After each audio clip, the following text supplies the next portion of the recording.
Hello student, আশা করি ভালো আছো। তো আজকে আমি তোমাদের সামনে হাজির হলাম ইউনিট 2 এর সেকেন্ড পার্ট নিয়ে। এবং ইউনিট 2তে আমাদের মাস মুভমেন্ট এবং ভৌমজলের কার্য এবং হিমবাহের কার্য এই তিনটে টপিক আছে। আজকে আমি তোমাদের কাছে পড়াবো হচ্ছে ভৌমজলের কার্যের ফলে সৃষ্ট বিভিন্ন রকম ভূমিরূপ। এবার স্টুডেন্ট তোমরা খুব মন দিয়ে শোনো, তোমাদের সিলেবাসে কিন্তু ভৌমজলের কার্যের ফলে অর্থাৎ ক্ষয়কার্য এবং সঞ্চয় কার্যের ফলে প্রচুর রকম ভূমিরূপ তৈরি হয়, কিন্তু এবার নতুন সিলেবাস অনুযায়ী তোমাদের কিছু নির্দিষ্ট ভূমিরূপ উল্লেখ করে দিয়েছে বোর্ড থেকে, সেই ভূমিরূপগুলোই শুধু পড়তে হবে। আমি যখন তোমাদের বইয়ের মাধ্যমে পড়াবো তখন তোমাদের আমি মেনশন করে দিব কোন কোন ভূমিরূপগুলো এবার সিলেবাসে আছে। এছাড়াও সিলেবাসে যে সমস্ত ভূমিরূপগুলি নেই সেগুলো সম্পর্কে তোমাদের আমি একটা স্পষ্ট ধারণা দিয়ে দিব, যাতে তোমাদের কলেজে বা তার পরবর্তীকালে যখন তোমাদের ভৌমজল সংক্রান্ত টপিকটি থাকবে, মানে জিওগ্রাফির সাথে ভৌমজলের টপিক অল টাইম জড়িত, তখন যাতে তোমাদের সুবিধা হয়। এবং খুব মন দিয়ে দুটো বিষয়ের পার্থক্য বোঝার চেষ্টা করবে। এই বছরের জন্য মানে ক্লাস 12-এর জন্য যেই ভূমিরূপগুলো আমি মেনশন করবো সেগুলো শুধু তোমরা মন দিয়ে পড়ে যাবে। এবং একটা গুরুত্বপূর্ণ কথা আমি তোমাকে বলছি যে আমি আজকে যখন ভিডিওটা বানাচ্ছি আমার ভয়েস থেকে শুরু করে এবং কিছু আননেসেসারি সাউন্ড তোমরা পাবে, কারণ আমার 2-3 দিন ধরে প্রচুর পরিমাণে গলা ব্যথা এবং ভয়েসটাও চেঞ্জ হয়ে গিয়েছে। ভয়েস চেঞ্জ কেন বললাম, এটা ইংরেজি গ্রামারের ভয়েস চেঞ্জ না, আমার গলার ভয়েসটা চেঞ্জ হয়ে গেছে এবং কথা বলতে খুব প্রবলেম হচ্ছে। কিন্তু যেহেতু টাইম মতন আমাকে ভিডিও আপলোড করতে হবে, তাই আমি তোমাদের জন্য ভিডিওটা বানাচ্ছি। তো আমি সবার কাছে সরি চেয়ে নিচ্ছি যদি কিছু আননেসেসারি সাউন্ড এবং ভয়েসের কোনো প্রবলেম হয়। এবং আমরা ইন জেনারেল বলে থাকি যখনই ভাবো আমাদের গলা ব্যথা হয়, আমরা কি বলে থাকি সবাইকে, এই আমার গলাটা ভেঙে গেছে। তা আমি তোমাদেরকে বলবো স্টুডেন্ট, তোমরা কোনোদিনও বলবে না গলা ভেঙে গেছে, এটা কি গাছের ডাল নাকি যে ভেঙে গেছে, বলবে ভয়েসটা চেঞ্জ হয়ে গেছে সর্দি কাশির জন্য, ঠিক আছে? এবং আমার যারা স্টুডেন্ট তারা কিন্তু কোনোদিনও এই কথাটা বলবে না গলা ভেঙে গেছে। যাই হোক, তাহলে আজকে আমরা আমাদের ভৌমজলের টপিক যেটা আছে সেটার বিস্তারিত ব্যাখ্যা শুরু করছি।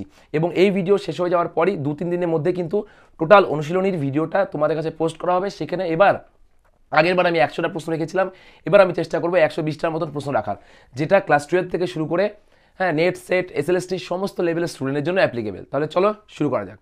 তো স্টুডেন্ট তোমরা দেখতেই পারছো কাস্ট ভূমিরূপ, এটা সাধারণত দু রকমের হয়ে থাকে। একটা হচ্ছে ভূপৃষ্ঠে গঠিত ভূমিরূপ আর একটা হচ্ছে ভূগর্ভে গঠিত ভূমিরূপ। এবং তোমরা এটা স্ক্রিনশট নিয়ে নিবে। এবং ভূপৃষ্ঠে এবং ভূগর্ভে গঠিত ভূমিরূপগুলি এতগুলো দেখতে পাচ্ছ, এখানে কত ভূমিরূপ আছে। কিন্তু এবার সিলেবাস অনুযায়ী তোমাদের যেগুলো পড়তে হবে সেটা আমি তোমাদের দেখাচ্ছি। খুব মন দিয়ে তোমরা ভিডিওটা দেখো। দেখো এখানে হচ্ছে সিঙ্কহোল তোমাদের পড়তে হবে, ডোলাইন পড়তে হবে, কাস্ট হ্রদ পড়তে হবে, গুহা বা কেভ পড়তে হবে, স্ট্যালাকটাইট স্ট্যালাগমাইট এবং স্তম্ভ। এবং এখানে আছে একটা ভূগহ্বর। টোটাল এদিকে তিনটে, এদিকে তিনটে, 6টে 7 8টে ভূমিরূপ, টোটাল 8টা ভূমিরূপ পড়তে হবে। কিন্তু বাস্তবে কিন্তু অনেক ভূমিরূপ আছে। আগে আমি তোমাদের এই সিলেবাসের এই যে ভূমিরূপগুলো আছে এগুলা কভার করব, তারপরে আমি তোমাকে কিন্তু আদার্স ভূমিরূপগুলো বলে থাকবো এই ভিডিওতে। এবার আমাদেরকে বুঝতে হবে যে ভৌমজল জিনিসটা কি। দেখো কি লিখেছে, মাটির নিচে ও নিম্নস্থ শিলার মধ্যে প্রাপ্ত জলকে ভৌমজল বলে। তাহলে এটার কথা অর্থ কি, মাটির নিচে যে জল তাকেই বলে ভৌমজল, ঠিক আছে? তাহলে এখানে তোমরা দেখতে পাচ্ছ ভৌম জল স্তর, ঠিক আছে? এখানে মেনলি দেখো দুভাগে ভাগ করেছে, একটা হচ্ছে সম্পৃক্ত স্তর মানে মাটির উপর থেকে, আর একটা হচ্ছে দেখো অসম্পৃক্ত স্তর। টোটালটাই কিন্তু ভৌমজল স্তর। এবং দেখো খুব মন দিয়ে দেখবে, এই সম্পৃক্ত স্তরটা এতটুকু আছে, এর অর্থ হচ্ছে এই যে জায়গাটা আছে মানে এই স্তরের নিচে এখানে হচ্ছে সারা বছর জল থাকে, মানে মাটির নিচে জল দ্বারা সম্পৃক্ত থাকে। সম্পৃক্ত কথার অর্থ হচ্ছে পরিপূর্ণ।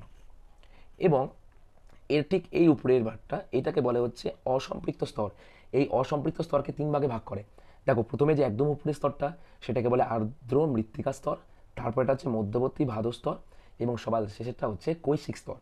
এই স্তরটা খুবই ইন্টারেস্টিং। কী হয় এখানে, এখানকার যে জলগুলো আছে এগুলা মৃত্তিকার রন্ধ্র দিয়ে উপরে উঠে আসে অনেকটা। যেমন দেখবে সলতে যেভাবে জলে বা একটা প্রদীপ আছে, প্রদীপের মধ্যে তুমি একটা সলতে দিয়ে দিচ্ছ, সে তেলটা আস্তে আস্তে টেনে নিচ্ছে উপর দিকে অভিকর্ষের অপোজিটে। সেমভাবে এখানকার জলগুলো এভাবে অভিকর্ষের বিপরীতে উঠে আসে, এই স্তরটাকে কৈশিক বলে, ঠিক আছে? আর সবার নিচে দেখো অপ্রবেশ্য শিলাস্তর, মানে এর উপরে জলটা জমে আছে। এটার নাম হচ্ছে ফ্রিয়েটিক স্তরও বলে, কেউ সম্পৃক্ত স্তর বলে, আবার অসম্পৃক্ত স্তরকে ভাদস্তরও বলা হয়, ঠিক আছে? আশা করি তোমরা বুঝতে পারলে ব্যাপারটা।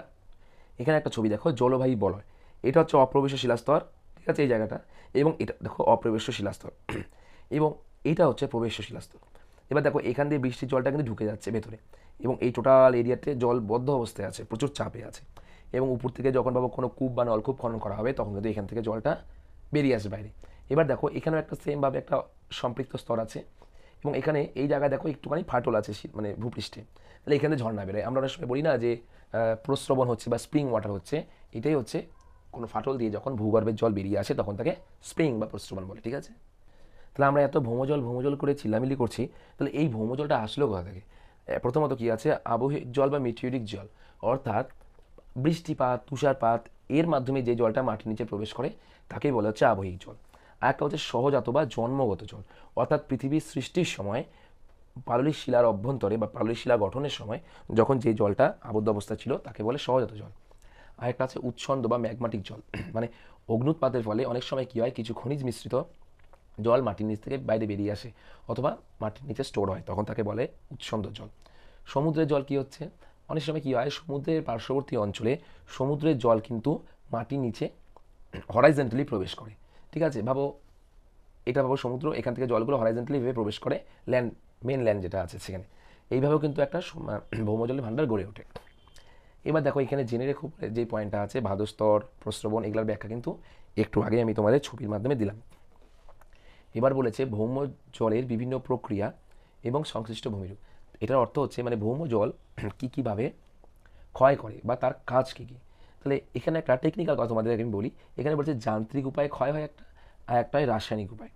যান্ত্রিক উপায় কীভাবে হয়, দেখো ভৌম জল ধীর প্রবাহের জন্য যান্ত্রিক ক্ষয়কার্য সম্ভব হয় না, মানে ও খুব আস্তে আস্তে কাজ করে, তাই ওর যান্ত্রিক ক্ষয়কাজ সম্ভব নয়। তবে কিছু কিছু ক্ষেত্রে দেখা যায় এই জল মানে ভৌম জল যান্ত্রিক উপায়ে ক্ষয় করে। কিভাবে করে বলেছে দেখো, মৃত্তিকা বা শিথিল শিলাস্তর ভূমির খাড়া ঢালে অবস্থান করলে তা ভৌমজলের ভৌমজল প্রবেশে ভারসাম্যহীন হয়ে পড়ে এবং ভূপৃষ্ঠে পিচ্ছিল পদার্থের ন্যায় আচরণ করে এবং উপরের স্তরটি নিচে পড়ে যায়। এভাবে কি হচ্ছে, একটা জায়গা ক্ষয় হচ্ছে বা অববিকারগ্রস্ত হচ্ছে, যা ভূমিরূপের পরিবর্তন সাধন করে।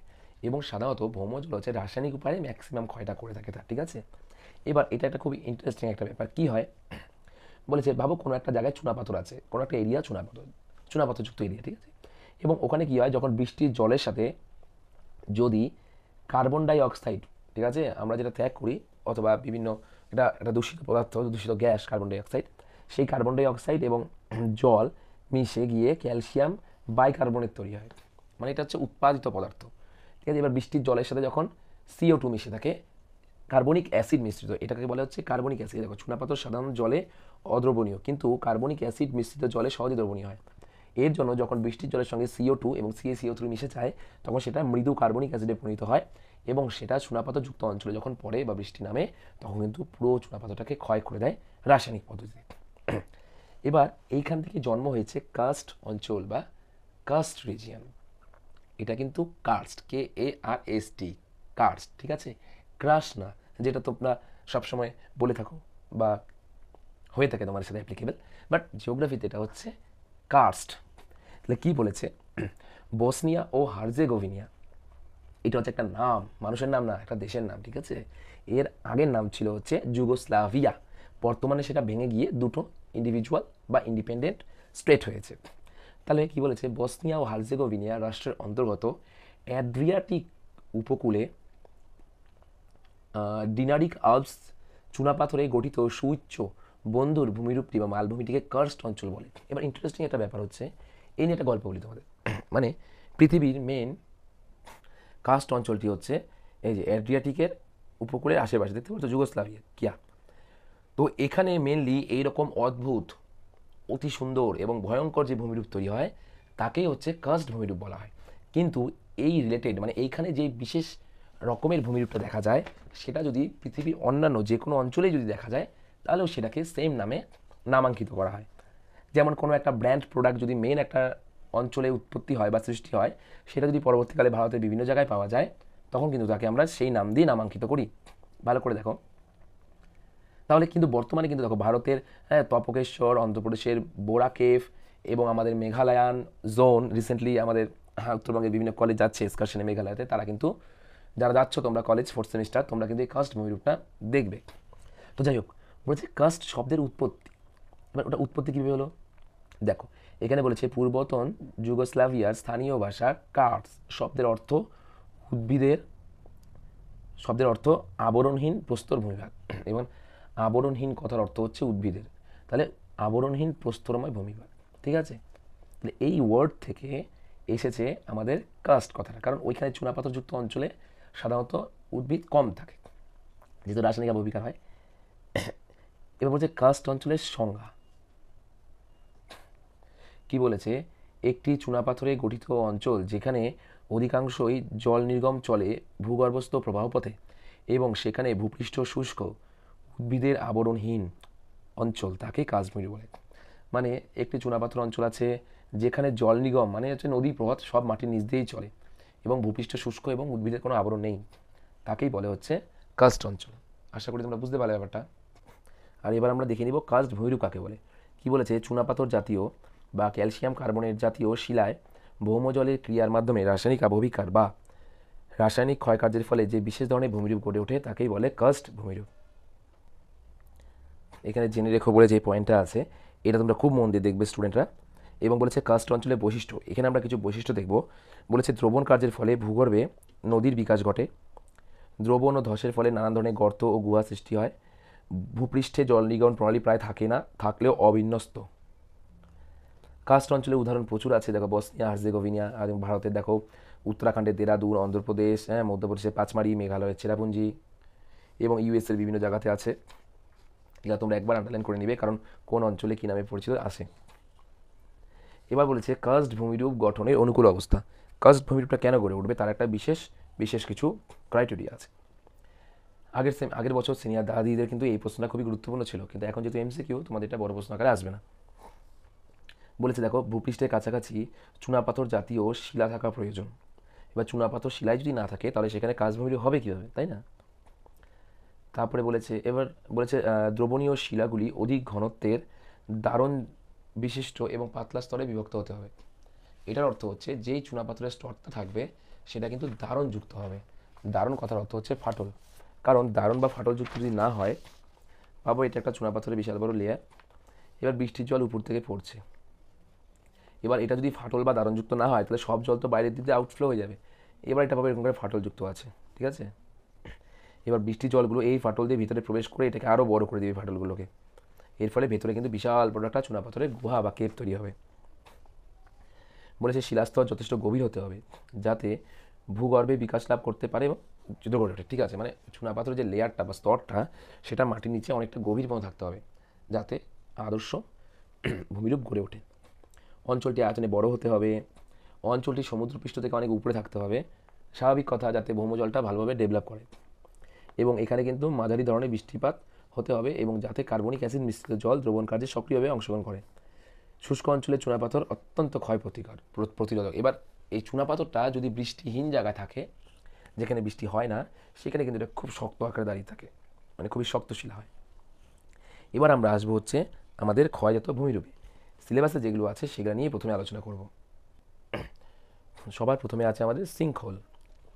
বলেছে কার্স্ট অঞ্চলে কার্বনিক অ্যাসিডযুক্ত জল চুনাপাথর স্তরে দ্রবণ প্রক্রিয়ায় ক্ষয় করে ভূপৃষ্ঠে ফানেলাকৃতি মুখ যুক্ত অসংখ্য ক্ষুদ্র ক্ষুদ্র গর্ত সৃষ্টি করে। এই গর্তগুলিকে সিঙ্কহোল বলে, ঠিক আছে? এবং এই সিঙ্কহোলগুলি পৃথিবীর বিভিন্ন জায়গায় বিভিন্ন নামে কিন্তু পরিচিত। মার্কিন যুক্তরাষ্ট্রের কোনটাকি প্রদেশে প্রায় 60,000টি সিঙ্কহোল দেখা যায় এবং ইন্ডিয়ানাতে 3 লক্ষের বেশি সিঙ্কহোল আছে।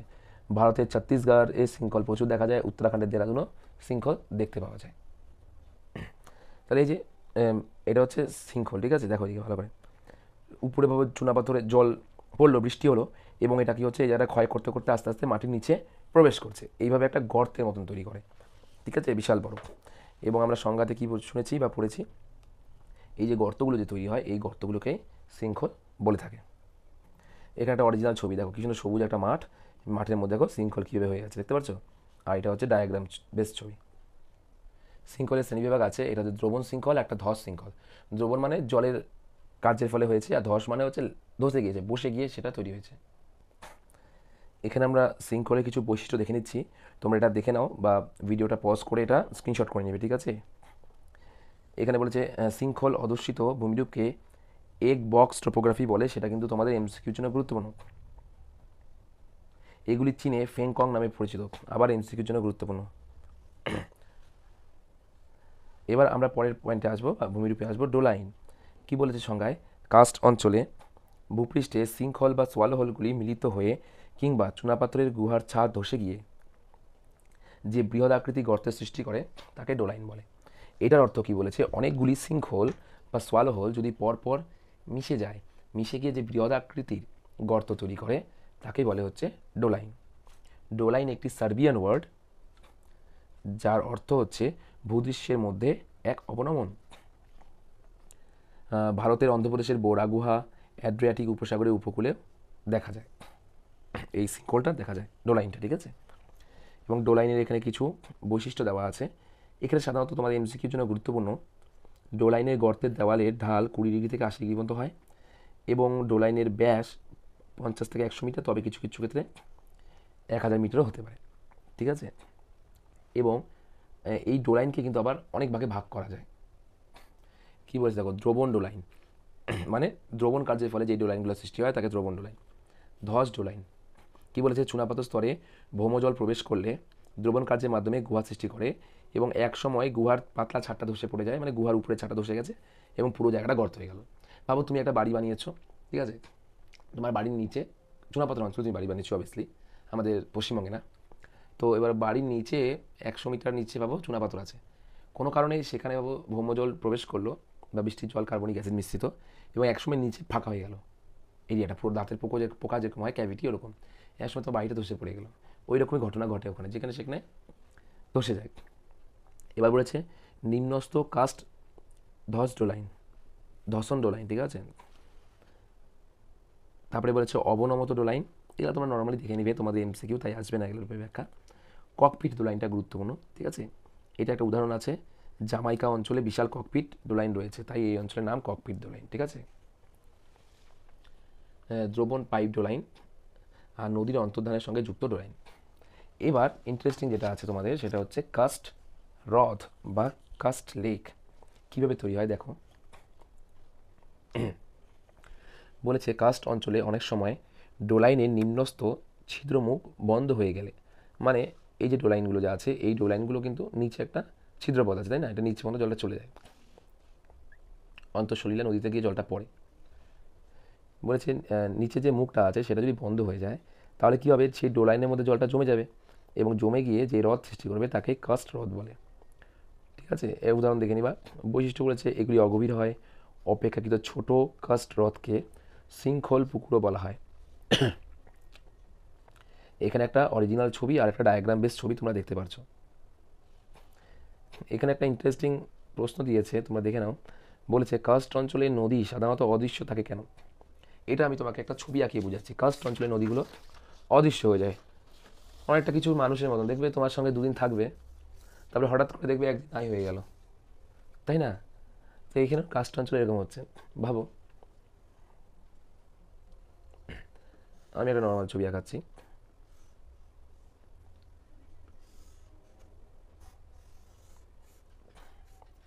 আমি কিন্তু ছবি আঁকাতে পারি না, ঠিক আছে, সাদা কাগজে কয়েকটা জাস্ট দাগ দিলাম। তো এটা একটা 3D ল্যান্ডফর্ম, তুমি বুঝতে পারছো। আমি ছবি আঁকাতে পারি না, কিন্তু আমার নিজস্ব একটা ড্রয়িং স্কুল আছে, ঠিক আছে, Siliguri new life art academy. তো কেউ যদি আগ্রহী থাকো স্টুডেন্ট অনলাইন বা অফলাইনে, তাহলে আমার সঙ্গে যোগাযোগ করবে, ঠিক আছে। আমি জাস্ট মজা করলাম, মানে ড্রয়িং করতে পারি না সেটা মজা করলাম, ড্রয়িং স্কুল আছে সেটা সত্যি ঘটনা, ঠিক আছে। যাই হোক, তো এবার ভাবো একটা নদী তৈরি হয়েছে, হ্যাঁ, নদীটা ফ্লো করছে, ভাবো ইন্টারেস্টিং। এবার ভাবো এইখানে হঠাৎ করে একটা শৃঙ্খল তৈরি হলো। এবার কী হবে, দুটো কন্ডিশন, জলটা এর ভেতরে প্রবেশ করবে, তাই না, এর ভেতরে প্রবেশ করবে, আমি এখান থেকে যাচ্ছি, এটা মাটির নিচ হয়ে গেল, হ্যাঁ, তুমি এখানে দেখতে পারবে না জলটা প্রবেশ করলে মাটির নিচে চলে গিয়েছে, এটা এখান দিয়ে ফ্লো করবে, মাটির নিচ দিয়ে যাচ্ছে, আচ্ছা আচ্ছা। এবার ভাবো কোনো কারণে এখানে আরেকটা শৃঙ্খল আছে এবং এখানে উচ্চতারও হ্রাস পেয়েছে, আবার এখান দিয়ে এটা উন্মুক্ত হয়ে গেল, তাহলে কী হচ্ছে, এইখান থেকে এটা সোর্স পয়েন্ট আর এটা পাবো নদী সঙ্গম, তো নদী প্রবাহিত হচ্ছে, ভালো কথা, হতে হতে হট করে শৃঙ্খল আছে, এটা একটা কন্ডিশন। 2 নম্বর কন্ডিশন কী হতে পারে, ভাবো নদীটা কন্টিনিউ যাচ্ছে, কোনো অসুবিধা নেই, নদীটা এখান থেকে কন্টিনিউ যাচ্ছে, এবার কোনো কারণে এই এ নামক স্থানে একটা শৃঙ্খল হয়ে গেল, এর ফলে নদীর টোটাল জলটা এখান থেকে নিচে চলে যাবে এবং শৃঙ্খলের পরবর্তী অংশ নদীটা কিন্তু শুকিয়ে যাবে, তাই না। তাহলে এই ক্ষেত্রে সোর্স থেকে, উৎস থেকে শৃঙ্খল পর্যন্ত নদীর এই গতিপথ একে বলে হচ্ছে অন্ধ উপত্যকা, অন্ধ উপত্যকা, ব্লাইন্ড ভ্যালি, কারণ এখানে নদী খাতকে দেখা যাচ্ছে না তাই। এবং শৃঙ্খল থেকে মোহনা পর্যন্ত বাকি জায়গাটাকে বলে শুষ্ক উপত্যকা বা ড্রাই ভ্যালি।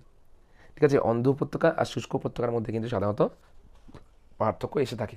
এবং তোমাদের আসবে না, তোমাদের এমসিকিউতে খুব গুরুত্বপূর্ণভাবে আসতে পারে যে সোর্স থেকে শৃঙ্খল পর্যন্ত যে নদীটা প্রবাহিত হচ্ছে তাকে কী নদী বলে, এবং শৃঙ্খল থেকে মোহনা পর্যন্ত বা শৃঙ্খলের পরবর্তীতে যে নদীটা প্রবাহিত হয় তাকে কী বলে, সেটা হচ্ছে শুষ্ক উপত্যকা। আশা করি তোমরা বুঝতে পারলে টেকনিক্যাল ব্যাপারটা। এবার বলেছে গুহা বা কেভ। কি বলেছে, ভূগর্ভে ভৌমজলের কার্যে চুনাপাথরের স্তরে দ্রবণ বা ক্ষয় ফলে শিলা ধসে গিয়ে যেই গর্ত বা শূন্যস্থান তৈরি হয় তাকেই বলে হচ্ছে লাইমস্টোন কেভ। এটাও তোমাকে আমার ছবি আঁকিয়ে বোঝাতে হবে। ভাবো, ধরে নিলাম এটা মাটির নিচ, ঠিক আছে, এখানে ঘর বাড়ি আছে, ঠিক আছে, এখানে আমি এখন আর আর্ট করতে বসবো না, যাই এটা ঘর বাড়ি আছে এখানে। এবার এটা মাটির নিচ, পুরোটা চুনাপাথর যুক্ত। এবার এখানে বৃষ্টি হচ্ছে নর্মালি, এবার এখানে কিছু কিছু জায়গায় ফাটল আছে, ঠিক আছে, এবং এই ফাটল দিয়ে জল মাটির নিচে প্রবেশ করলো, জল প্রবেশ করে একটা ছোটো এরকম গহ্বর তৈরি করলো, মানে ক্যাভিটি, পোকার মতো, দাঁতে যেমন পোকায়। এই করতে করতে এই অঞ্চলটা আস্তে আস্তে বড় হচ্ছে, করতে করতে এই টোটাল জায়গাটা কী করছে, ক্ষয় করে দিচ্ছে, খেয়ে নিচ্ছে। এই ভাবো মাটির নিচে এরকম একটা ফাঁকা জায়গা তৈরি হয়ে গেল, মাটির নিচে কী তৈরি হলো, ফাঁকা জায়গা। এবং এইটা এবার যে এখান থেকে প্রচুর পরিমাণে জল প্রবেশ করছে নিচে, এটা একটা শৃঙ্খল, এই খোলা মুখ, এই জল প্রবেশ করছে, এবং এখান থেকে আবার নদী আছে, এই নদীটা আবার কোন দিয়ে বাইরে বেরিয়ে যাচ্ছে, সেটা আমাদের আলাদা ব্যাপার। কিন্তু মাটির নিচে এইভাবে যে গর্ত বা গহ্বর সৃষ্টি হয় তাকেই বলে হচ্ছে তোমার কেভ। এই যে মেঘালয়, তারপরে ভাবো অন্ধ্রপ্রদেশ, এই সমস্ত কেভে কিন্তু মানুষ গিয়ে এখন বর্তমান রিলস বানাচ্ছে, ঠিক আছে, একটা ভৌগোলিক স্থানে গিয়ে, যদি ওটা এখন ট্যুরিস্ট স্পট নষ্ট হয়ে আছে। এবং আমাদের জলপাইগুড়িতেও আছে, হ্যাঁ, মহাকালের সামনে। যারা উত্তরবঙ্গে জলপাইগুড়ির কাছাকাছি থাকো তারা গিয়ে দেখে আসবে। উদাহরণ দেওয়া আছে এখানে বিভিন্ন রকম, দেখে নিবা। ভারতের বোরা কোভ, হ্যাঁ, এখানে বারবার বোরা গুহালু লিখেছে, তো বোরা কেভ। এটা তোমার এই যে মোসমাই যেটা লেখা আছে এটা তোমার ইয়েতে আছে, মেঘালয়তে। বৈশিষ্ট্য, নর্মালি বৈশিষ্ট্যগুলো দেখে নিচ্ছ, এটা তোমাদের এরকম এমসিকিউর জন্য খুব গুরুত্বপূর্ণ না, এইখানে তোমাদের গুরুত্বপূর্ণ আসবে, এটা খুব গুরুত্বপূর্ণ স্টুডেন্ট। তোমরা, আমি বারবার বলবো, এটাকে একবার ভিডিওটা পজ করে খাতায় ঢুকে নাও। হ্যাঁ, কোন পৃথিবীর কিছু উল্লেখযোগ্য গুহাসমূহ, আর এটা হচ্ছে ভারতের। এটা খুব দামি একটা টেবিল, এখান থেকে একটা প্রশ্ন তো আসবেই। এবার আমরা আসবো হচ্ছে এই তিনটে, এগুলো ছিল হচ্ছে আমাদের ক্ষয়জাত ভূমিরূপ, মানে ক্ষয়ের ফলে সৃষ্ট। এবার আমরা আসবো হচ্ছে সঞ্চয়জাত ভূমিরূপ। এই সঞ্চয়জাত ভূমিরূপ হচ্ছে কি বলেছে, গুহার মধ্যে পরিবাহিত পচনশীল দ্রব্যসমূহ সমৃদ্ধ পলি জাতীয় সঞ্চয় হতে পারে, আবহবিকা জাতীয় সঞ্চয় হতে পারে, এবং রাসায়নিক অবক্ষেপ জাতীয় সঞ্চয় হতে পারে। এবার বলেছে তিনটি স্থানে সঞ্চয় ঘটে। একটা বলেছে গুহার তলদেশে সঞ্চয় হয়, গুহার ছাদে হয়, আর একটা হচ্ছে গুহার দেওয়ালে ফাটলে। আমরা দেখব সবার প্রথমে কি বলেছে, পাতন প্রস্তর, ড্রিপস্টোন ইংলিশে বলে। কি বলছে, গুহার ছাদ থেকে চুনাপাথর মিশ্রিত জল ফোঁটার আকারে মেঝেতে বা ছাদে বা দেওয়ালে জমে যে বৈশিষ্ট্যপূর্ণ ভূমিরূপ গড়ে তোলে তাকে বলে হচ্ছে পাতন প্রস্তর বা ড্রিপস্টোন। উইলিয়াম মরিস ডেভিস ড্রিপস্টোন শব্দটি প্রথম ব্যবহার করে। এবার আমাদের আছে স্ট্যালাকটাইট, খুব গুরুত্বপূর্ণ একটা জিনিস। কি বলেছে দেখো, বলেছে গুহার ছাদ থেকে দ্রবীভূত চুনাপাথর মিশ্রিত জল ফোঁটারূপে মেঝেতে পড়ার আগেই বাষ্পীভূত হলে ক্যালসিয়াম কার্বনেটের সঞ্চয় দণ্ডের আকারে ঝুলন্ত অবস্থা থাকলে এইরূপ দণ্ডগুলিকে স্ট্যালাকটাইট বলে। মনে রাখবে, স্ট্যালাকটাইট মানে টাইট করে লেগে আছে উপরে, এটা ভাবো একটা গুহা, ঠিক আছে, এটা গুহার ছাদ, এটা মেঝে, এটা ওয়াল, এখান থেকে ভাবো জলের বিন্দু বিন্দু পড়ছে, জল টপ টপ করে, তাই না। এবার সেই যে জলটা যে পড়ছে সেটা হচ্ছে ক্যালসিয়াম কার্বনেট মিশ্রিত জল, মানে চুনাপাথর গোলানো জল। এবার ভাবো জলটা নিচে পড়ার আগেই বাষ্পীভূত হয়ে গেল, এবং ওখান থেকে আস্তে আস্তে কী হবে, চুনাপাথরগুলো জমে জমে জমে জমে জমে একটা লম্বা এরকম উপর থেকে নামবে প্রচুর পরিমাণে, ঠিক আছে, এগুলো আস্তে আস্তে বড়ো হয়, ঠিক আছে, একেই বলে হচ্ছে স্ট্যালাকটাইট। টাইট মনে রাখবা, উপরে টাইট করে লেগে আছে, তাই স্ট্যালাকটাইট। এখানে দেখো ছবি আছে, দেখতে পাচ্ছ, এই উপর থেকে আছে স্ট্যালাকটাইট। আর একটা হয় স্ট্যালাগমাইট। এবার উপর থেকে দেখো পড়ছে, দেখো এটা হচ্ছে অরিজিনাল ছবি, এটা হচ্ছে ডায়াগ্রাম বেস ছবি, বোঝানোর জন্য দিয়েছে তোমাদের। এবার উপর থেকে যেটা নামে নিচের দিকে সেটা স্ট্যালাকটাইট, আর যেটা নিচের থেকে উপরে উঠে সেটা স্ট্যালাগমাইট। এবার নিচের থেকে উপরে কীভাবে উঠবে, এখানে জমলো এবং বাকি জলটা তো চুয়ে চুয়ে নিচে পড়বে না, এবং জলটা যখন নিচে পড়বে সেখানে শুধু জল পড়বে না, ওর সাথে চুনাপাথরগুলো পড়বে, এবং এরাও জমে জমে জমে জমে আস্তে আস্তে এগুলো উপরে উঠবে, মানে নিচের থেকেও উপরে উঠবে এভাবে, একে বলে স্ট্যালাগমাইট, দেখলা নিচের থেকে উপরে ওঠে। এবং স্ট্যালাকটাইট এবং স্ট্যালাগমাইট যখন লেগে যায় তখন তাকে পিলার বলে। দেখো এই নিচের থেকে উপরে যাচ্ছে, এই উপর থেকে নিচে নামছে, এভাবে একে বলে পিলার। ঠিক আছে, এই স্ট্যালাগমাইট সংজ্ঞাটা সেম বলেছে। দেখো গুহার ছাদ থেকে ঝরে পড়া ক্যালসিয়াম কার্বনেটের দ্রবণকে মেঝেতে জমতে জমতে মোটা স্তম্ভের আকারে উপর দিকে যখন বাড়ে তখন তাকে স্ট্যালাগমাইট বলে। আশা করি তোমরা বুঝতে পারলে। গুহা স্তম্ভ কি বলেছে, গুহার ছাদ থেকে নামতে থাকা স্ট্যালাকটাইট এবং মেঝের থেকে উপরের দিকে উঠতে থাকা স্ট্যালাগমাইট একসঙ্গে যুক্ত হয়ে যে দণ্ড বা স্তম্ভে পরিণত হয় তখন তাকে বলে মানে গুহা পিলার বলে বা গুহা স্তম্ভ বলে। ঠিক আছে, এখানে একটা ইন্টারেস্টিং আছে, হেলিকটাইট তোমাদের আসতে পারে। বলেছে যদি স্ট্যালাকটাইট বা স্ট্যালাগমাইট একই উলম্ব রেখায় বৃদ্ধি না পেয়ে, মানে লম্বালম্বী বৃদ্ধি না পেয়ে বিভিন্ন দিকে যদি বৃদ্ধি পায়, এদিকে ডান দিকে বা দিকে ঠেলা রাখা, তখন তাকে বলে হেলিকটাইট। ঠিক আছে, এখানে বলেছে স্ট্যালাগমাইটের অর্থ কী। স্ট্যালাগমাইট শব্দটি এসেছে কী বলছে, যার অর্থ হচ্ছে পড়ে জমা হওয়া। ইংলিশ ওয়ার্ডটা হচ্ছে গ্রিক শব্দ স্ট্যালাগমাইটস। ঠিক আছে, আর স্ট্যালাকটাইট যেটা আছে সেটা হচ্ছে টু ড্রপ, মানে ফোটায় ফোটায় পড়া। এগুলো কিন্তু তোমাদের এমসিকিউর জন্য আসবে। এবং কে এই স্ট্যালাকটাইট কথাটা কে প্রথম ইউজ করে, ওলে ওম, ডেনমার্কের পদার্থবিদ। ঠিক আছে, উনি স্ট্যালাগমাইট কথাটা সর্বপ্রথম ইউজ করে। দেখো কি সুন্দর এমসিকিউ প্রশ্নগুলো আছে এখান থেকে তোমাদের হবে। এবং এই বইটি দেখো এখানে লেখা আছে ভৌগোলিক পরিভাষা বা শব্দকোষ দিয়ে দিয়েছে। এখান থেকে তোমরা খুব মন দিয়ে পড়বে, তোমাদের কিন্তু প্রচুর প্রশ্ন আসবে। ফ্যাক্ট ফাইল বলে যেই পার্টটা আছে এখানেও কিন্তু প্রচুর প্রশ্ন দেওয়া আছে এমসিকিউর জন্য, তোমাদের এগুলা খুবই গুরুত্বপূর্ণ। এবার এগুলা যেগুলো আছে এগুলো হচ্ছে কাস্ট অঞ্চলে গড়ে ওঠা কিছু বিশেষ বিশেষ ভূমিরূপ, যেগুলো তোমাদের সিলেবাসে নেই। কিন্তু আজকের ভিডিওটা যেহেতু সিলেবাস ওরিয়েন্টেড, তাই আমি শুধুমাত্র সিলেবাসে থাকা টপিকগুলো নিয়ে আলোচনা করেছি। এবং এগুলো তোমাদেরকে নামগুলো জাস্ট দেখে দিচ্ছি। ট্রেনের অবস্থা এটা এক ধরনের মাটির মতন হয়, লাল লাল দেখতে হয়। ল্যাপিস বা কারেন্ট, গ্রাইকো ক্লিনস আছে, চুনাপাথর মেঝে, দ্রবণ গর্ত, সোয়ালো হোল, সিঙ্কহোলটা আছে তোমাদের, সোয়ালো হোলটা নেই। দেন বলেছে উভালা, পোলজে, এগুলো আছে সব ওই ডোলাইনের মতনই, আরও সাইজ যখন বৃদ্ধি পায় তখন।